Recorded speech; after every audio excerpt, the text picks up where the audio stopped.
देखिए, सब लोग ध्यान से समझिए कि हम लोग क्या पढ़ रहे हैं। हिंदी साहित्य।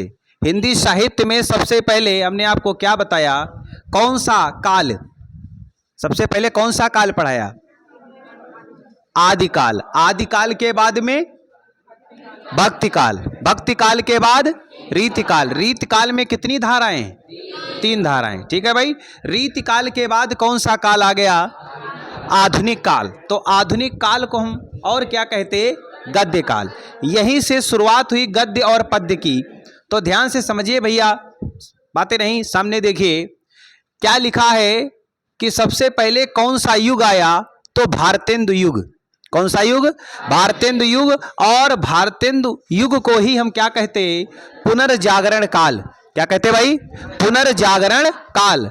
और हमने कई किताबों को पढ़ा, कई विद्वानों से सुना, तो अलग अलग सभी का जो है सन दिया हुआ है, लेकिन जो जिस सन को सबसे ज्यादा मान्यता प्राप्त है या फिर बोर्ड ने जिसको माना है, वो सबसे पहले हमने लिखा कौन, 1850 से 1900। ठीक है भाई, याद रहेगा। उसके बाद 1857 से 1900, फिर 1868 से 1900। तो आप तीनों याद रखना, लेकिन इसको ज्यादा। ठीक है भाई। दूसरा नंबर है द्विवेदी युग। कौन है, द्विवेदी युग। और द्विवेदी युग को हम और किस नाम से जानते, जागरण सुधार काल। किस नाम से, जागरण सुधार काल। 1900 से 1920, फिर याद रखना 1900 से 1922 भी याद रखना, और 1900 से 1918 भी याद रखना। ठीक है भाई। नंबर 3 है छायावाद युग। कौन है भाई, छायावाद युग। और इसको हम अन्य नामों से भी जानते, जैसे शुक्ल युग, प्रसाद युग और प्रेमचंद्र युग। ठीक है भाई, इसको भी याद रखेंगे।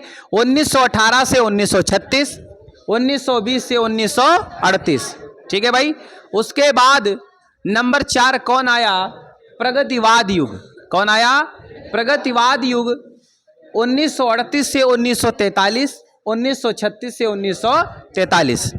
उसके बाद कौन आया, प्रयोगवाद युग। कौन आया, प्रयोगवाद युग।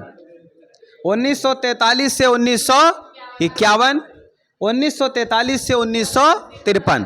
ठीक है भाई, याद रखना बिल्कुल। उसके बाद अगर चलें हम नंबर 6, क्या है, नई कविता युग। कौन युग आया, नई कविता युग।